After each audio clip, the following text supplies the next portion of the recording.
Okay, so it is recording, and I am going to let Lauren introduce our speaker, Katie, today, and we will just get started after that. Thank you, Lauren. Yeah, no problem. So I am doing my practicum at Youth Services of Tulsa, and I asked Katie if she wouldn't mind talking to us today about just youth homelessness in Tulsa, what Youth Services is doing to address that problem, and yeah, just whatever else she wants to go from there. And Katie, if you don't mind just like introducing yourself and your role, that would be awesome. Hello, my name is Katie Powell. She, her pronouns. I am the permanency navigator here at Youth Services. So a lot of the language permanency has been used a lot in like the DHS foster care system when they're exiting as like a permanency planner of like what they're going to do after. And so we like that language, and there have been a couple permanency navigators positions that have popped up in other successful programs around the nation that help youth transition from homelessness into housed situations. My position is a brand new position. I've only been doing it for a year, and I'm the first one to do it here at Youth Services. It's based off of the Permanency Navigator program in a shelter out of Atlanta, or out of St. Louis, sorry. So it's super new. I've been learning a lot this last year, and it's so great. Specifically, the big parts of my role here are identifying youth who are currently experiencing homelessness, and that can be from our drop-in center or other places, you know, just going out in the streets and meeting them and getting them hooked up to, it's usually basic services first, and just really building that relationship before I can then provide other resources for them. So that's a little bit of what I do here. I'm also the co-chair of the DEI committee here at Youth Services. So I have just dedicated to really trying to foster a positive environment, not only for youth around here, but for coworkers as well.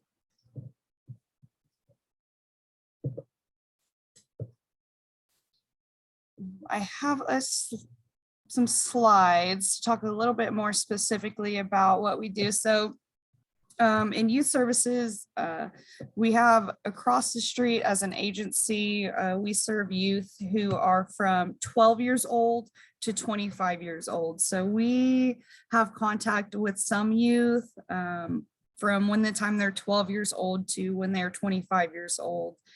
We have a youth shelter across the street for 12 to 17 years old, which is our Safe Place Youth Shelter. And so some of the kids, we have known them since they were 12, and we've watched them grow up through the youth shelter. We've watched them age out of foster care into homelessness. And then with our transitional living program, we provide that housing resource and, you know, really guide them into adulthood. So if I'm able to, let me share my screen and pull open my PowerPoint.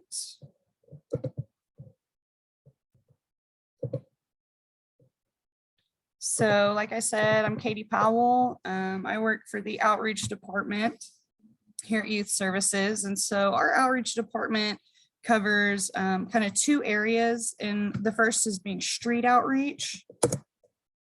So street outreach services are incredibly, we try to keep them super low barrier.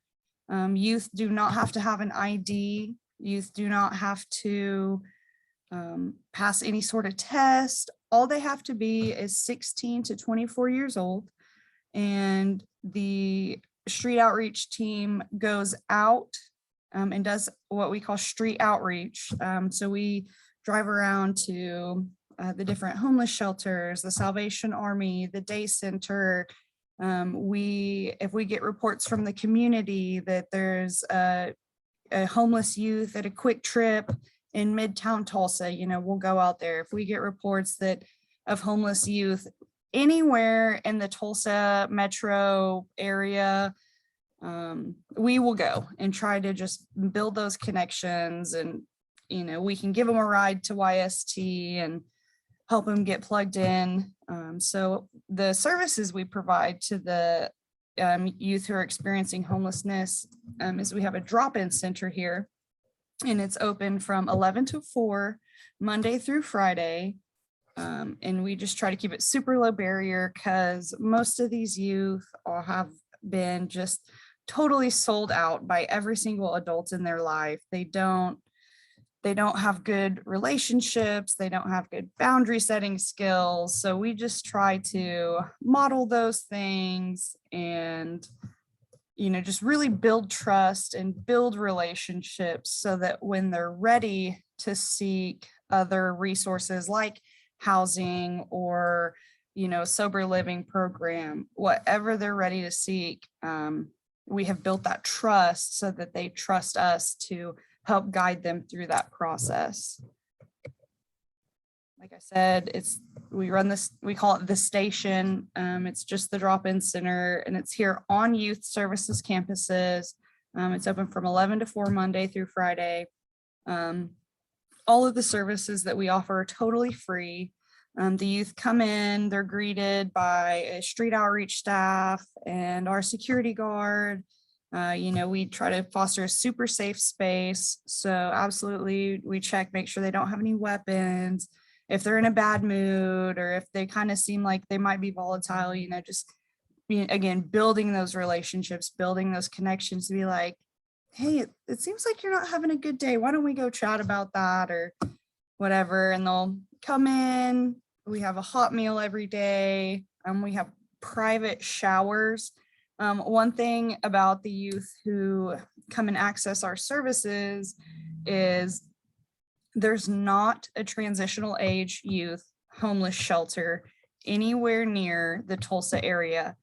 So that would be a shelter for youth who are 18 to 24 years old. I don't know if you've ever taken a tour or done any sort of volunteer work at any of the adult homeless shelters, but they can be incredibly intimidating. There are maybe some adults who don't have the best intentions who will hang out around those areas and specifically be looking out for young, vulnerable people who are, because of their attachments or whatever, are seeking that adult to take care of them. And unfortunately, a lot of times that turns out to be that adult knows those things and is looking to prey on those youth. So a lot of the kids, I call it kids, young adults, will choose to sleep outside rather than be put in the environment that is not therapeutically appropriate for them. So in those adult shelters, the bathrooms kind of look like bathrooms in jails. They're a room with a bunch of showers, it's no privacy. So one of the things that we really pride ourselves on is being at the drop-in center, having private showers. You go in, it is just a single toilet and shower, and the youth can go in, lock the door, know that they are going to be safe and not preyed upon in the shower. So that's a huge, great thing that we're able to offer. We also offer, they can bring their laundry. A lot of times a youth can couch surf, but it would be contingent on, well, you can sleep on my couch, but you have to help around the house or this or that. We understand that, and the youth can bring 5, 6, 7 loads of laundry. We provide the soap. We don't charge them for the water. We don't charge them for using the machines because we understand that is a huge barrier. Even being, a private renter, I have to pay for laundry, and it's just astronomical. So we try to just remove as many barriers as possible for youth. And we also, we encourage them to try to seek employment, and we understand that they can't seek employment if they don't have somewhere to do their laundry. We also have a clothing closet where it's totally donations based. So the community, we put out calls for if we're running low on coats or underwear, and the community responds very well. And so we're able to have a big room, and it's just it kind of looks like a very small Goodwill, and the kids can come in and get up to 5 shirts, 5 pairs of pants, 5 pairs of socks, pretty much whatever they would need for a week. They can grab at a time. We try to keep tents. We try to keep sleeping bags. But being a nonprofit and those things are very expensive, we do what we can, but really just rely heavily on the community, because we understand that most of our youth would rather stay outside than in a shelter. So we try to provide those necessities that it takes to sleep outside. We've also done things in the past like delivering water. If we know there's a group of kids camping down at this spot on the levee, we will go and we'll take them gallons of water. Or if we know it's rained, we will go give them rides, say, hey, get all your blankets, everything's wet, and try to either take them dry stuff or bring them up to get their stuff dry. So that's kind of what the drop-in center looks like. Super low barrier, just very supportive, very trauma informed. We understand, or we are beginning to understand, the ripple effects that your adverse childhood experiences carry through your whole life. The physical changes that trauma makes on your brain. We really just try to be very mindful of those things and understand that our youth have really gone through it, and they don't need us to put any more layers on top of just getting needs met. So that's with street outreach. And then so hopefully our youth, they've been coming to street outreach for a while, they're getting sick of sleeping outside, so they're ready to work on housing. So the first stop, we refer them to our transitional living program here at Youth Services. So our goal is to help assist youth transition from homelessness to self-sufficient housing. And the way that we do that is the youth will apply for the program and they'll go through an interview, and then they'll have a little bit of a wait. And once they are moved into their apartment, they are able to begin case management services, unless it's a wonderful semester like it is this semester. And we have 2 lovely interns that are providing case management to youth while they're on the wait list. So before they're on the wait list, Lauren and we have another intern have been such a wonderful addition. They are able to, with those youth on the wait list, meet with them and provide case management so that they're not getting into their apartment and then having to work on getting IDs and then having to work on those things. It's so great to be able to have them working on those things before they move into the program, so that once they're housed in our program, they're able to focus on getting a job. They're able to focus on, their education or whatever else that they would have been starting from square one when they moved in. We're able to provide some of that case management beforehand. So each youth, once they've moved in, they will meet with their case manager once a week for an hour at a time. And then they will meet with an education and employment specialist. So they have 2 different adults that are employed for youth services working directly with them. The employment and education specialists do exactly that. They help with the employment pieces, making sure they have the clothes they need. If you're going to get a job at Target, you have to have khakis and a red shirt. That can get expensive when you're, if you've got 2 different jobs and you need 2 different pairs of shoes, 4 different pairs of pants, a bunch of different shirts. So we help with that and make sure they have all the tools they need to be successful in that job. Or if they're wanting to go to school, our lovely employment and education specialists are able to work with them on getting their FAFSA filled out, making sure they have all their documentation they need, reaching out to schools, getting transcripts. And a lot of this would just be really difficult. It would be difficult for me as an adult without a little bit of assistance of knowing what to do. When you're coming straight from an unhoused, your fight or flight, you're focusing on survival, to then moving in somewhere and all of this like expectations getting passed down on you to, get a job, go back to school. And so we understand that. And again, to reduce those barriers, we have employees in place to, guide youth through those big steps in life. Here on campus, we also encourage them to seek counseling. We have counseling services here at YST, or we work really closely with like Family and Children's Services, which is, I think they're a statewide agency, but here in Tulsa, they're really the biggest agency that works with mental health. We also refer out to OSU's practicum counseling. And if our youth are pregnant or expecting, or they're already parents, we have a parenting class that they can take where it really helps them understand the development of their children, what different stages of learning look like, what different ways of connecting with them look like. So we just try to, anything that life could throw at them while they're with us, we try to have a system in place to guide them through that process. So we have a couple different, within our transitional living program, there's a little breakdown because people need different types of help.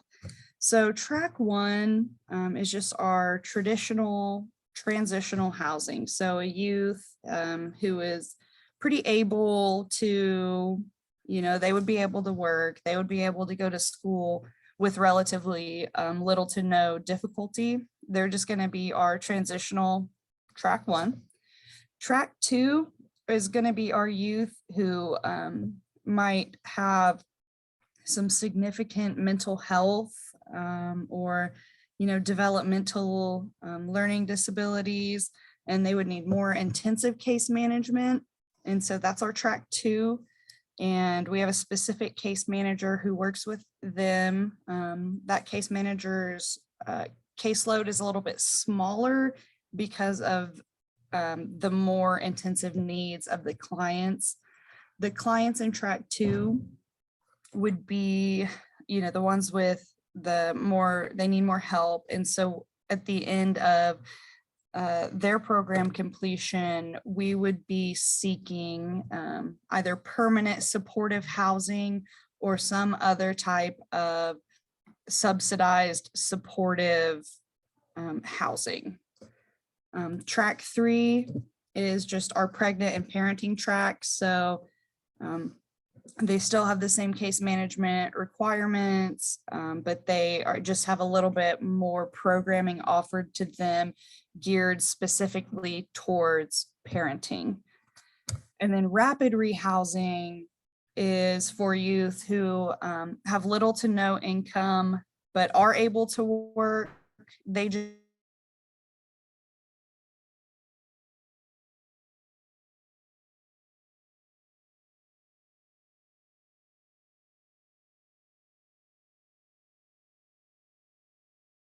have their security deposits paid, and we pay their rent on all of these tracks.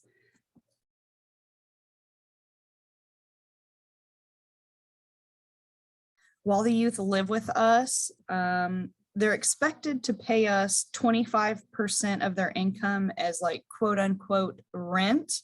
But at the end of, at the completion of our program, we keep all of that monies and we give it back to them. We just use it as like a savings account so that by the time they graduate our program, they've saved up a little nest egg and they can either, put a security deposit down on a house or an apartment, or they can buy themselves a car, or they can, use it for whatever they want. It's just nice to have a little nest egg. So that's kind of what we do. We also, gosh, I almost forgot. I don't know how I almost forgot about T-Town tacos. So one of the ways that we make a little bit money being a nonprofit is we have a wonderful social enterprise, a delicious social enterprise. It is T-Town Tacos. So this program, it employs youth who are either from the street outreach services. So we employ youth who are currently homeless, and we also employ the youth who are in our transitional living program. They work Monday through Friday, and on weekends sometimes for caterings. If you need like a wedding caterer or whatever, a party, call T-Town. They work very, very early. These youth, they impress me daily by their commitment. And the two guys who run it, they go to the different apartment complexes where the youth are living at it's like 5 or 6 a.m. They pick them up, take them. We work out of the food bank of Eastern Oklahoma. And so the T-Town Tacos crew goes to the food bank super duper early, and they make breakfast tacos and they make lunch tacos. And then they go out on these super cool trikes that they just literally pedal tacos around downtown. So if you're in downtown Tulsa and you're hungry, check out the T-Town Tacos Facebook page and they'll let you know where they are. But it's really great. I thought I had a little more slide on that, but they have an employment curriculum that they work on as well. So making sure that the youth get their food handlers permit, they know what they need to work in a commercial kitchen, and then they really use just a trauma-informed model of employment. So if a youth no call, no shows, they're not going to come down hard on them and fire them. It's just going to be a conversation of, well, did something happen, or maybe it just needs to be a little bit more of a, well, after T-Town Tacos in a professional role, or in, your manager at Wendy's is going to be a lot less understanding than your manager at T-Town Tacos, and just building on the skills that they already have to help them transition into employment in the community. And they're really tasty tacos, just shamelessly plugging them. So that's all I have for the outreach department here. I was going to open it up to questions.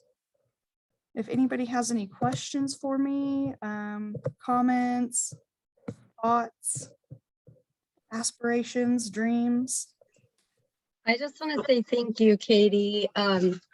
I've worked with Youth Services of Tulsa in a couple different capacities, and I've always loved working with that agency. There's nobody there that isn't full of passion, and so I just appreciate you and your work. And I'll let everybody else ask questions, and then I'm sure I'd like 5 million.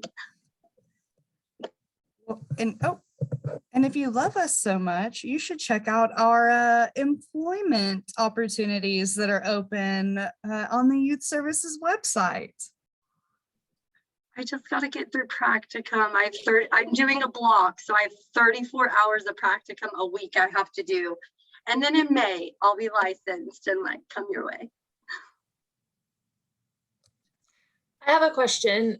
So do you know what the current number is of homeless youth on the streets? So I can give you a rough estimate. So in Tulsa, part of my job is I go to a bi-weekly meeting. We call it the Continuum of Care.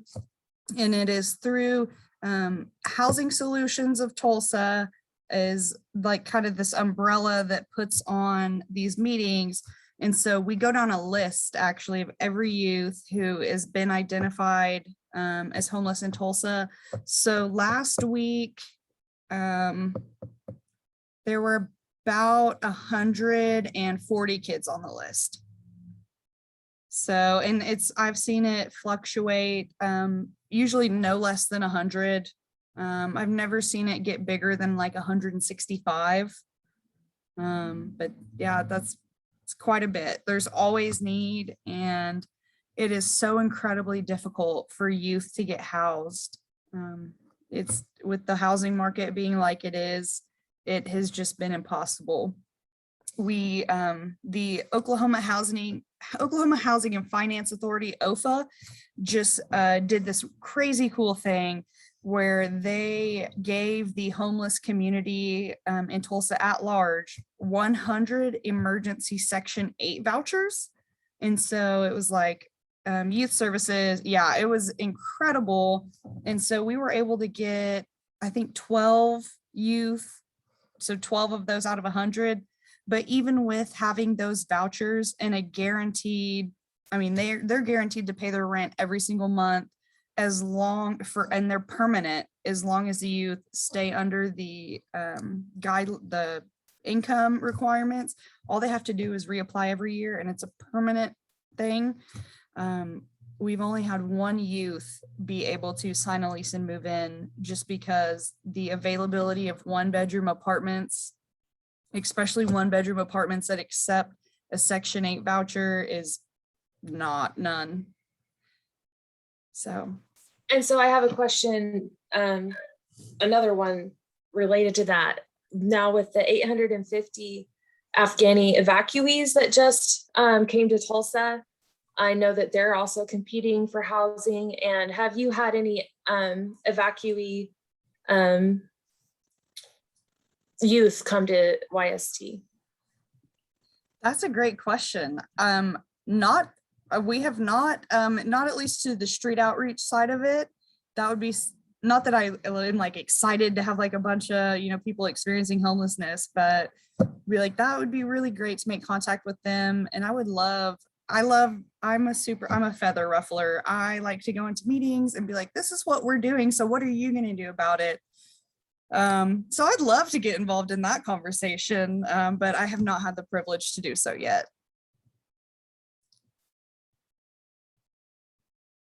I'm volunteering, trying to find housing for Afghans right now. It's really tough. It's really tough. Yeah, I can imagine. Yeah.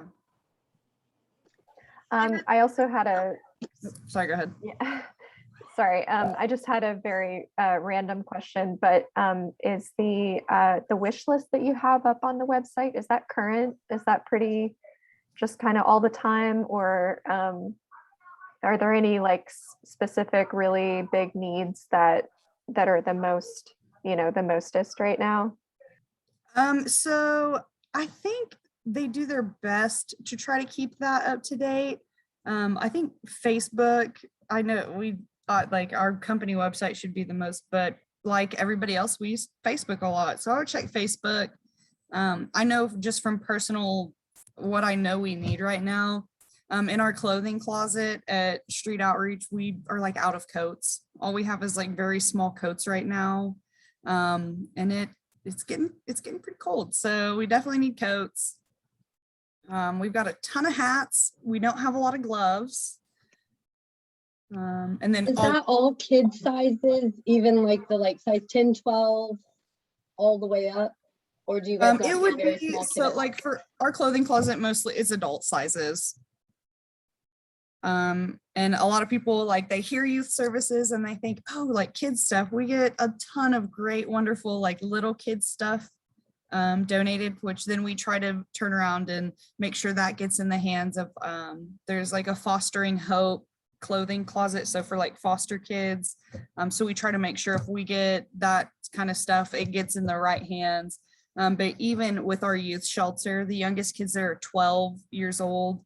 And most of the time they were like adult smalls and that kind of thing. So adult sizes, and the things that we run lowest on are big adult sizes. So like 2X, 3X, because when you hear youth services, I mean, I wouldn't think to donate like, adult size stuff, I would think, but.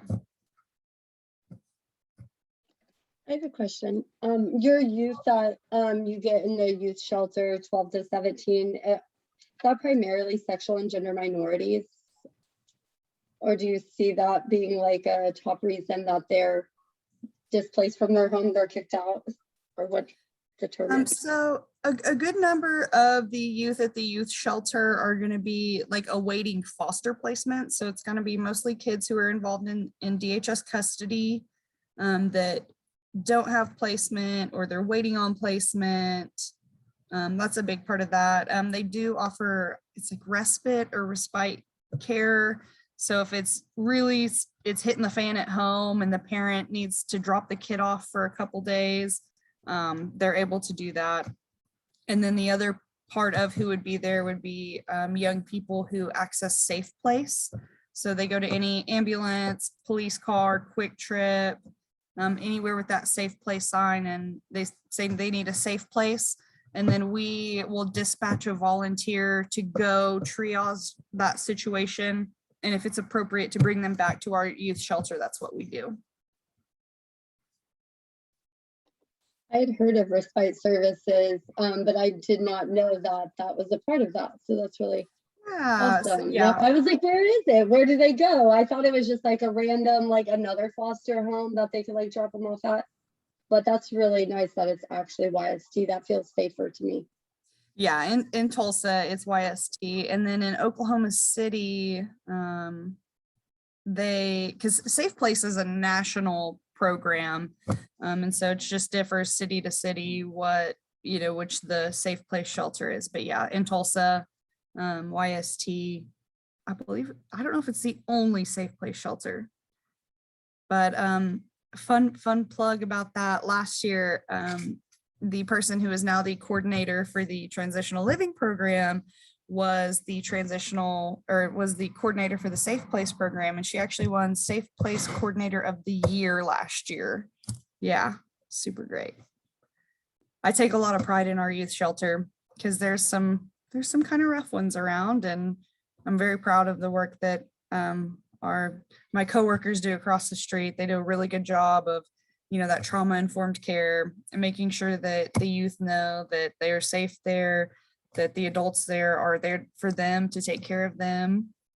And when they get upset and do what kids do when they're upset, that the adults not going to hate them for it. They're going to be like, okay, are we feeling better now? So it's really great. I just love this place. I love everything we do. Every program that we run is incredible. And I went to school to be a teacher. I didn't go to school to be a social worker. And I just kind of somehow landed here, and it's incredible. I encourage all of you, if you're in the area, stop by. You can ask for me. I'll give you a tour. I'd love to show you around. I'm super proud of this beautiful campus we have. Lauren gets to see it all the time. Be jealous.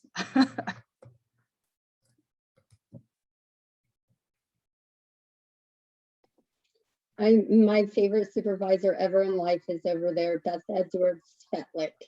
And I think her leadership is just top notch. Yes, we are very lucky to have her. And she came over from another agency that we work with, Mental Health Association of Oklahoma. And it's so helpful to, be moving within organizations, and so that we know what's going on over there and they know what's going on over here, so that we can all work together to meet the common goal of reducing the number of youth who are currently homeless, and hopefully reducing some trauma that goes along with that, and just, all the harm reduction that we know that we're not going to be able to solve everything, but we're going to try really hard to. So. Does anybody else have any questions? I think I'll just make one more mention of our clothing drive we're doing, correct? And there's a little QR code. I'll send that out.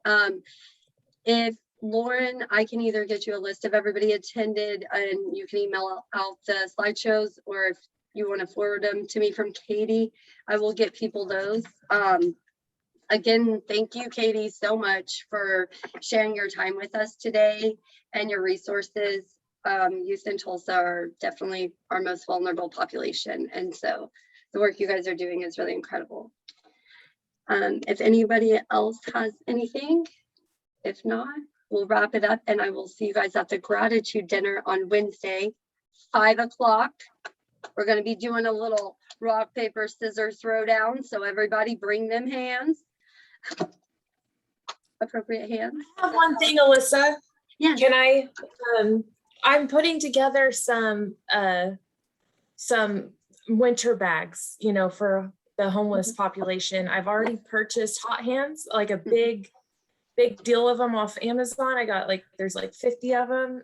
So I wanted to try to do maybe 50 bags. And so I'm trying to put together some resources for that. I'm going to do a GoFundMe and accepting, you know, donations, socks, gloves, hygiene, protein bars, that kind of stuff. So if anybody, you know, I figured that I could give them to other students, social work students, so that we can keep them in our cars too throughout the winter, because I know other organizations do this, but there's never enough to last through the winter for everyone, you know, so. Never. Yeah. There's never enough packs. I just wanted to throw that out there while we're here.